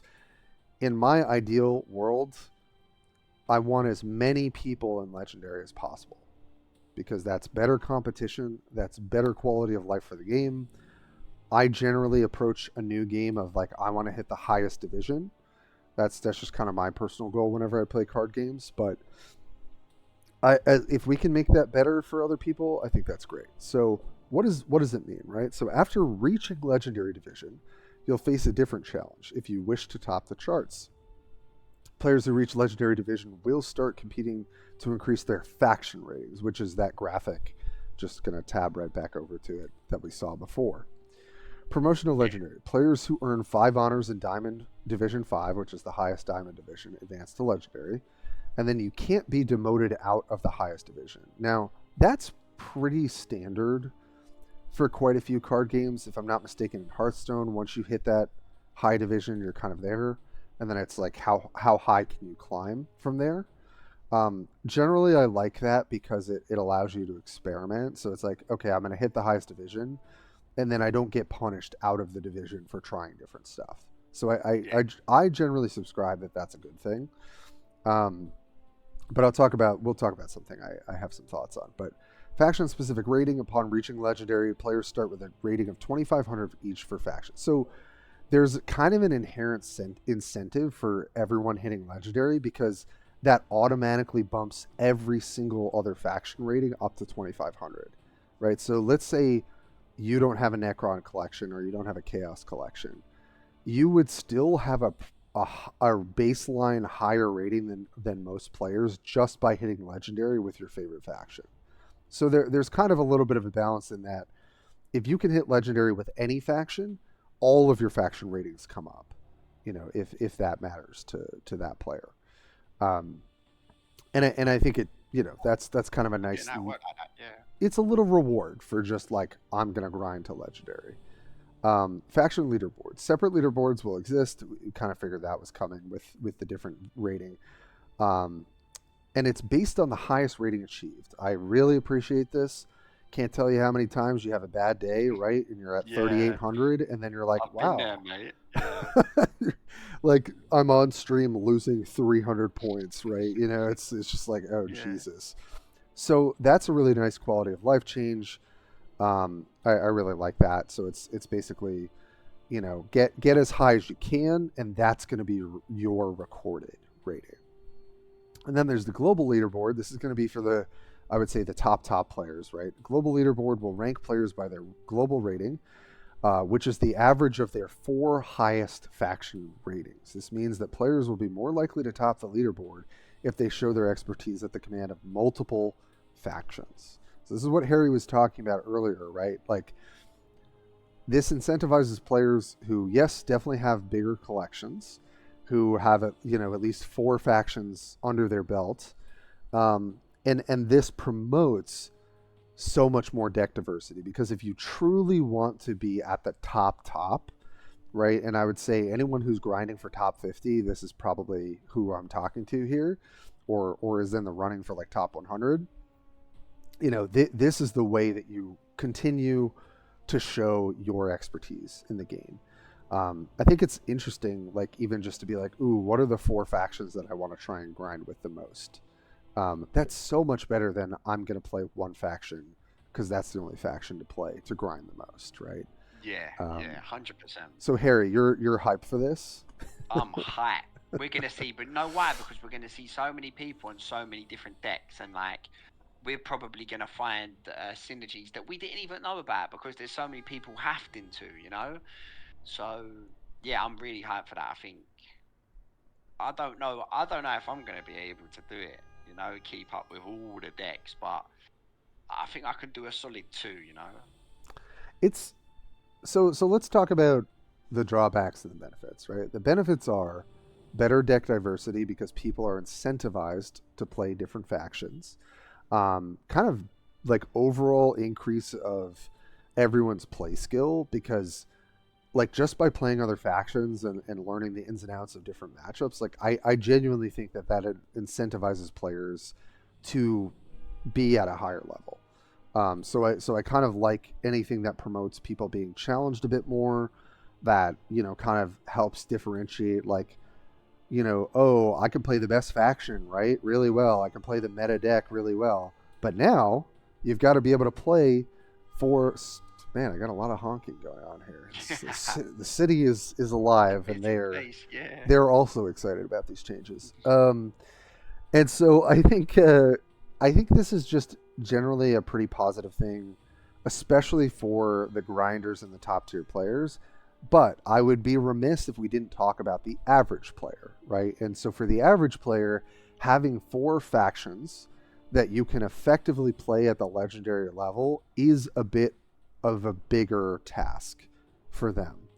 And so I am curious if they're willing to be flexible on this and like, maybe have some sort of tier system where they can kind of like adjust for the fact that not everyone has 4 factions worth of cards that they can genuinely play at the legendary level.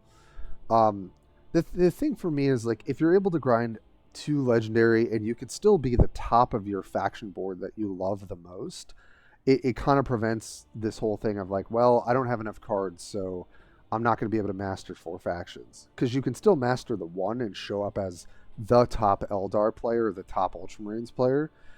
But for the global leaderboard, you will struggle more. So, if someone's goal is to be a global leader and they've just started this game a couple, like even 2 months ago, it's probably not going to be feasible for them in this first season.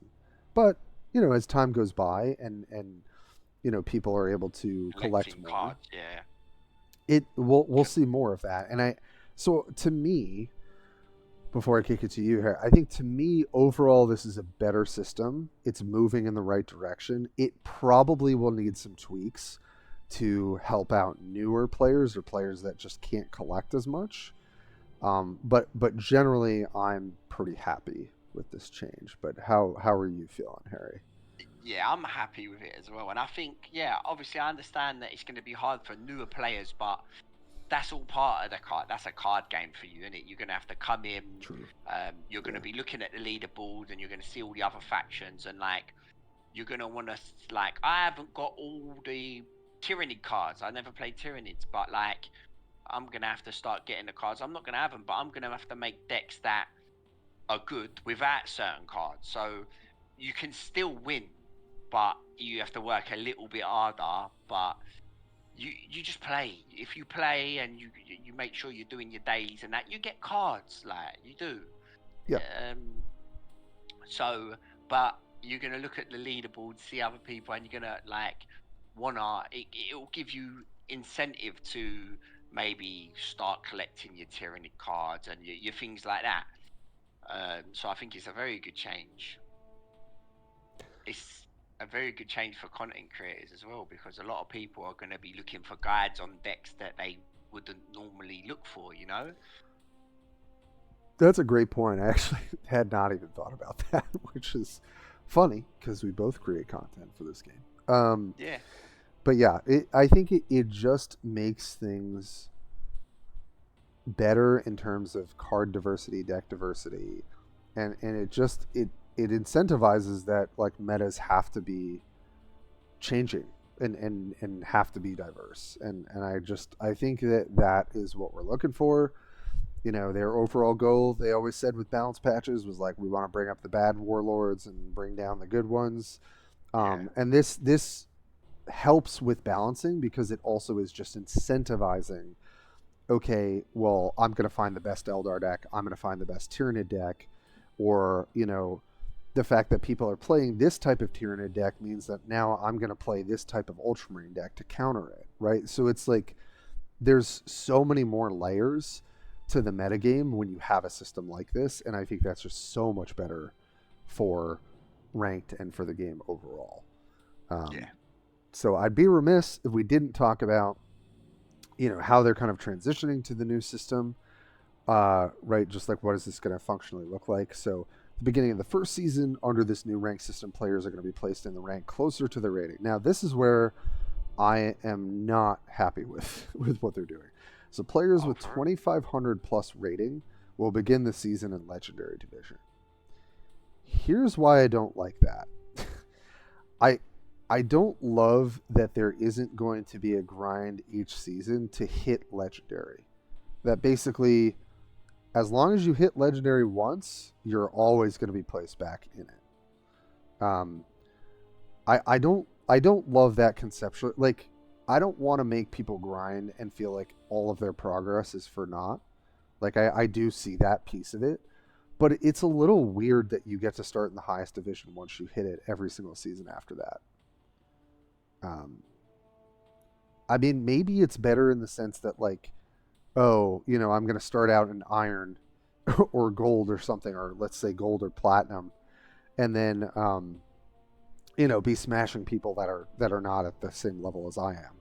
So I guess that kind of is prevented if you keep all of the 2,500 players back in 2,500. It's just a little weird to me. I think that you kind of start at the highest division. Like, even just being like all Legendary Division, no matter what their overall rank is, start back in Diamond 1. Like, then you'd still have, like, who can get to Legendary first, and stuff like that. Yeah. It's just less of a grind if you start in Legendary. Yeah, and it's, no one will go down 2 ranks during the transition between old and new rank system. That's a nice quality of life thing. Players below 2,500 rating will begin the season in the rank closest to their rating. So I like that they're trying to be considerate of how they're rolling this stuff out. And just making sure that there's no kind of like feels bad thing. So I am happy that they're trying to make sure people are not like getting messed up by this new system. So yeah, I think, my one little gripe is that, like, I wish there was like a little bit more distinction between, Legendary Division and like Diamond. Like, I think it would be kind of interesting to see, like, okay, if we all get placed back in Diamond 1, who would be the first to Legendary. But that's maybe just more of a preference for me in a rank system than anything. But the rank system's just come out as well. There's always changes to be had. That's true. Like, we've just come very far. Like, we have come dramatically far from what we had before. So I just think they're gonna probably make little changes to this system, but compared to what we was on before, we are very happy. Totally. And I definitely don't want to leave out. They did, I think, say a little bit more about their end of season rewards and resets, right? So no ranked season would be complete without the rewards. All players who participate in at least one ranked match per season, and I love to see that, right? Because that is the floor. Will receive rewards based on their final rank. Top 200 players on the global leaderboard will receive the greatest prizes, with the top 50 getting the card back to their collection. So I like that they're also expanding, some of the top stuff. So the top 200 players on global leaderboard are still going to get something. And also then there's the top 50. So that's definitely making it a little bit more of an incentive to, even if you can't grind for the top 50, and let me tell you, it's still probably going to be, you really have to play this game like quite a lot to be on top 50. So I like that top 200 expands that a little bit. And then rating reset, I thought I had read this, so I just wanted to add that. At season end, players lose some rating those in the legendary division with global rating above 3K stay in legendary. So you do have to hit 3K in legendary to keep that. If you are, let's say, legendary and under 3K, you'll go to diamond 4. So there is a little bit of a change. So for example, legendary to diamond 4, or if you're in gold 3, you would drop to gold 1. No player will drop lower than rank bronze during the season reset. So that's kind of nice. Yeah. And then they've got legendary points, which they've been doing, right? It's like if you go over 2,500, it tracks how many more points you've gotten and then adds a tally to your profile. I don't think anyone really cares about that. I don't really. I guess technically, if you've got like 1 million legendary points, I guess you must be a good player. But again, I think, anything that's just kind of quantity over quality, like sort of misses me. I'm not really interested in that. But what I am interested in is like expanding what we view as a top player and incentivizing more than just the top 50. I think that's a really good change in my mind. So even if you're top 200, right, which is definitely a lot more accessible than top 50. Yes, you have to have 4 factions, like at a good average rating, right? But yeah, I think that the overall this is a huge win for the game, for attracting people to it, for getting players into ranked, for improving the quality of the gameplay and the skill level of the game. So this is a huge week for Warpforge, which is pretty exciting. The main question is,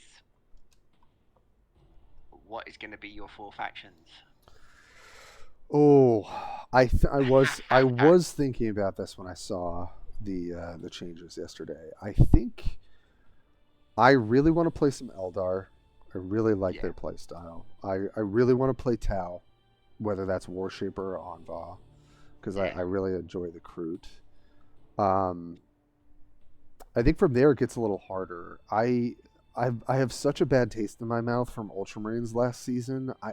So you don't want to play same as me. I don't know if I can go back. Like, I think I'm gonna need like a multi-season break from them. But what about playing a more playing aggro some deck? Uriel and aggro? Yeah. I mean, like, that was always my favorite play style.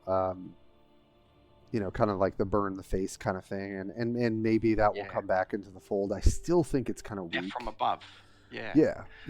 I still Um, play with that deck that you had in your video with Uriel. I still play that deck. I ain't made not one change. I love that deck. Yeah. Yeah, if I have to go on there, I just go on there for a little bit. Look, there's better cards now, but I think we make a little aggro deck with them, and bro, I think I think it's capable of. With the changes, it might be like with all of these balance changes and the meta shifting. Like, Uriel has some really great matchups into Eldar in particular. Yeah. And the sisters. And sisters, and at times actually Tyranids too, because he can throw around a lot of random damage on the stealthers that they can't dodge. So like, you can combine like Storm Raven plus your ability to deal 3 to a stealth unit. So there's like, it's, I think if I'm gonna play Ultramarines, it's gonna be like infantry plus maybe Avenging Zeal kind of style. But yeah, I think the 2 that I have figured out is almost assuredly Eldar and Tau, and then from there, honestly, I'm probably gonna play Gruck for Orcs. I came to love that deck at the end of the season, which Gruck, like it's so funny. I was like, this Warlord can't be better than Gaskull. And the answer is, if you're going to play Control, Gaskull is going to be better. But if you want to play an aggro control play style, Gruck, I think, is incredible. And like, I think he had a really good matchup into Space Marines last season, and that's why Spac Marine got number 1. Like, I think he really, really just outplayed everyone with that build. My build is not the same as his. I don't think anyone has his full list, besides, I guess, him and his teammates maybe.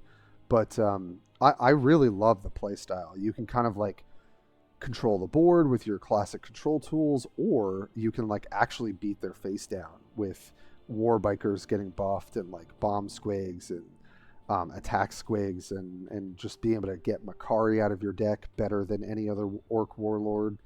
Um, I just find the playstyle actually so fun. So I think it's probably those three. So orcs, Eldar, and Tau. And then after that, it's a little bit of a toss up. Maybe I'll find. I played a lot of Tyranids and enjoyed them, but I feel like I kind of burned myself playtesting them. So, Yeah. but Harry, tell us your four. What are we thinking for this season? Well, it's hard. It's an hard one because there's two like heroes in the game that I'll never abandon and I'll always play, and that is the new Tower one, Warshaper. I just love him. Like, yeah, I'm gonna make him work. And you know where it is? When I was testing him out and not even had like a solid deck on him, I was coming close. I was playing like number 2 on the leaderboard. I played him twice. I played number 8. I played number 6. Like, them games when I first played Warshaper were so close. Yeah. Like, and these people were playing decks that they've played since the beginning, but they're having close games with me on Warshaper. So I'm going to be playing Warshaper. Warshaper is probably going to be my number 1. You and me both, man. I mean, I love Yeah. my Anva build that I've like really put a lot of time into this last month, and I think it's pretty well positioned right now to be pretty strong. But I much more prefer Warshaper's playstyle, and if that strike even makes a 5% difference in certain matchups, that's going to be a viable warlord. And I take your word for it, Harry. Like I think you also play quite a bit of aggro, and I think saw some success with Warshaper in ways that I don't know that I felt when I was playing games. But yeah, I'm excited to see you play some of that, and we can chat about builds and all that good stuff. Even if he's not that good, even if like he's losing matches, I'm still going to play him because it's what I enjoy. And if I can play number 2 on the leaderboard and get him down to 5 elf, I can't even walk away from that, like being, oh, Warshaper's not that good, because I managed to do that with a really good. I can't even remember their name, but they were streaming and to come that close, it gives me hope for the character. So that's one of them. I'll make him work. And my second one, Gordrang, man. No, Gordrang. What's his name? The aggro one. Wait, yeah, like the guy who lost his stun ability? Yeah. You're gonna play Gordrang, okay. Yeah, Gordrang's my guy, bro. That's my nut. I know. I was sad to see no change back for him, I gotta say. Do you know what though? He was powerful. And he slipped under the radar a little bit. No one really played him. I see a few people playing him, but he was serious. Like, it's hard because when you go to orcs, you've got a lot of choice when it comes to heroes. You haven't got like one that's really above the other one, except for when he was really strong, the big guy. But yeah, when they nerfed him, Gazgul, yeah.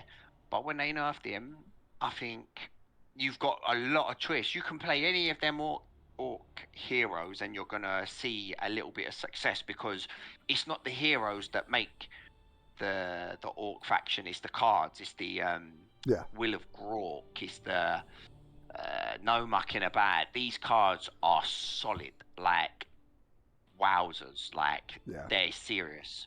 You've got the flying orc that can go in 6 damage, and it normally survives because you've got a lot of health. Yeah. Do you know what I'm saying? You've got like, it's your cards that make the difference. That's why I can play Gordrang, and I could probably see some success with him, because it's more the cards that make the difference. It's not the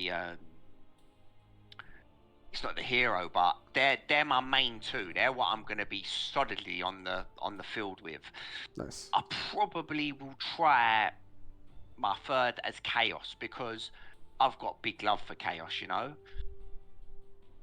Heck yeah. maybe I'll have a little chat with Buggy because like he's serious chaos player and like get a chaos deck going because I like the villains. I like them. Their cards are cool. They're chaos, man. How can you not Oh, like them? they're You know? they're the most popular faction by far. And shout out Yeah. to Buggy for literally sending over basically an entire faction's worth of proposed balance changes, and I'm very sad we didn't see a single one in this balance patch. Like I think that was a hugely missed opportunity.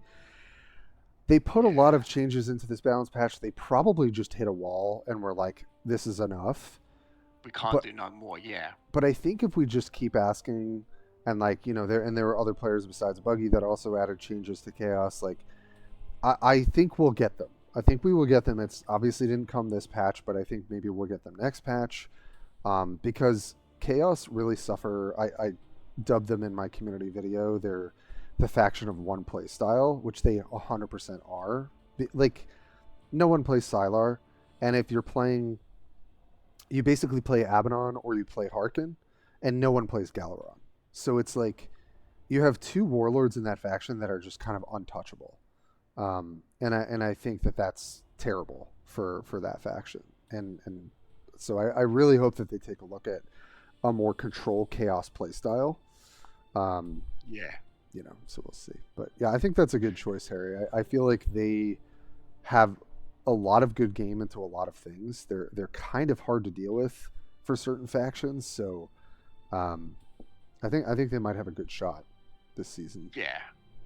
And you know what you could take 6 guesses on what my next faction was going to be. You could, and you would never guess it. I'll give you one. I let you go and guess what I'm going to be playing this month For your last faction. Okay, so you for got my last faction. you got orcs, you got chaos, you got Tau.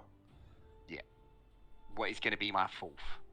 My guess is, I think out of, I mean, I never hear you talk about Sisters of Battle or Tyranids or Eldar. I guess my wild card guess here is Necrons. Okay then. I feel like it was a bit of an unfair. It was a bit of a trick question because I'm going to be playing Gene Stealers, mate, because they're out this month. Oh my gosh. You got me so good, Harry.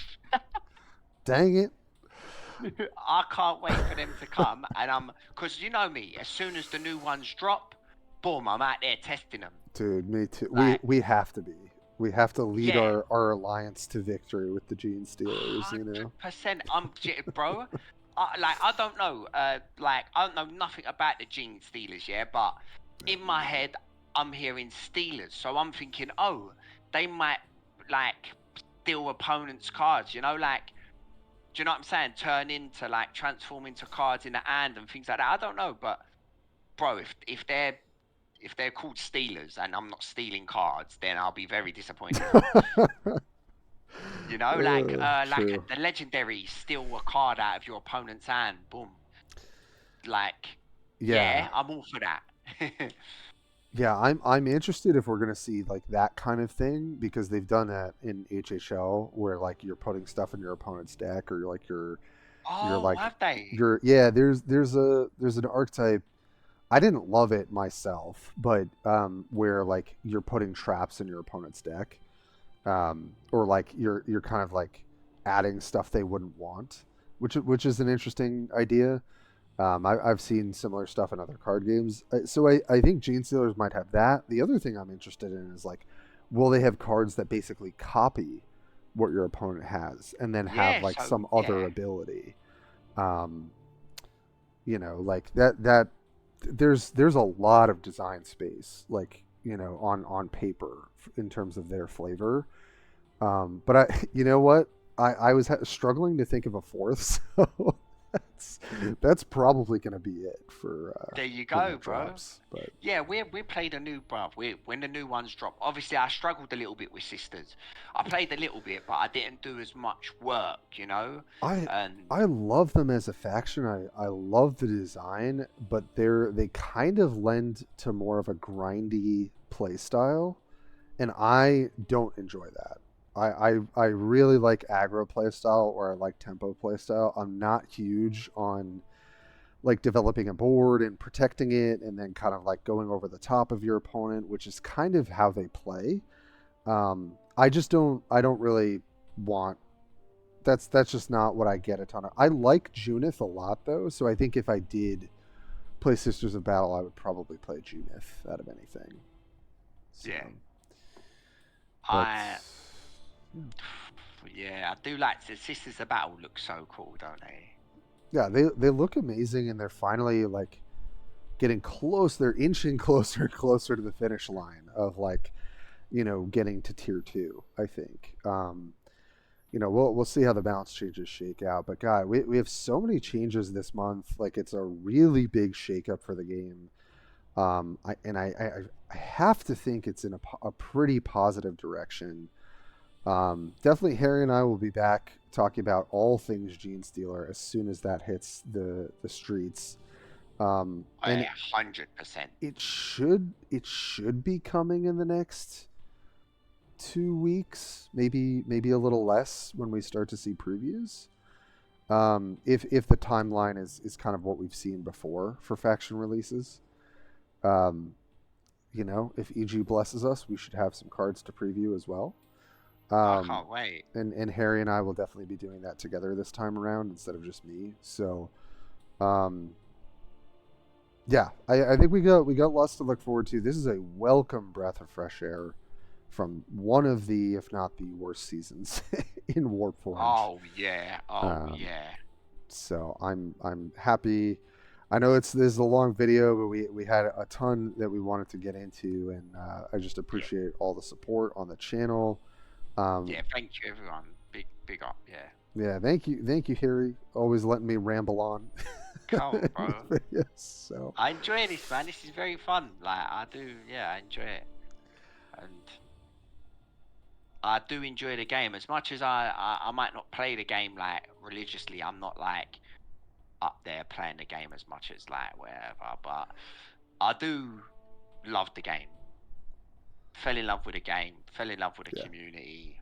Always like to chat about the game. Like, do you know what I'm saying? I always say to people, oh yeah, this game, but I don't really know a lot of people that like card games, unless the people that I met through Warpforge, which right. like of all the people have been nice. So like, it just attracts a good crowd. Like, it's mental, isn't it? Like this game attracts a good crowd, and I can't wait to see it grow. You know? Yeah, you have a lot of passionate people about like card design, about flavor, about oh, I want to see this part of the Eldari. I want to see this, Space Marine Legion. Like the IP has people who are so interested, and you've got like a really modern, good looking product. I think out of Warpforge, and so it's really just how do we improve quality of life? How do we improve accessibility to the game? And how do we keep players coming back? And I think that this patch is definitely addressing a good bit of that in a way that we haven't seen for a month. So I think that about does it for us today, Harry. Yeah. Any closing thoughts on maybe just what you're most excited for this next season? Um. Right. I'm excited, obviously, for Gene Stealers. That is like on my mind. Yeah, Because I'm running away with ideas. Like I said to you, stealing cards. Like that would be. I love all that. I love all that stuff. But closing thoughts would be we're we're coming from a really bad month, a really bad season where Space Marines was just there and it was a bit thingy. I feel like a lot of people might be coming back now that the changes have come in, and I think we're going to a good place. We're getting there. We're not there yet, but we're getting there. And I'll be playing a lot more ranked. So if you see me on the ladder, I'm Harry. Try your hardest, because I like a challenge. Oh, of course. Yeah, maybe we'll do some battle ourselves. So, um, Yeah. yeah, no, it's a very exciting time. I think I am most excited to just play multiple decks and have other people do that too. I've always Yeah. kind of wanted to play multiple factions, multiple decks, and I'm just glad that there's kind of more support for that. Yeah, plenty to be excited for in the upcoming future. I'm also very excited for Gene Stealers. I really want to see what they come up with. Um, yeah, so that's what we got. We went through all the balance changes, went through the new rank system changes. They still are rolling out parts of the rank system. I don't think they have all the leaderboards set up. I'm pretty sure that's what they said in the last part of the article. But we're starting with some brand new stuff this week, and that is just such a breath of fresh air. So that'll Yeah. that'll be it for us today, folks. Thanks, Harry, for Thank you for just having me. always coming in and hanging out and going over everything. And we will catch you guys next time when we hear more about the Gene Stealers. And can't wait for some reveal videos and can't wait for another card talk where we go through all the new Gene Stealer stuff. So we will catch you next time. See you later. Peace.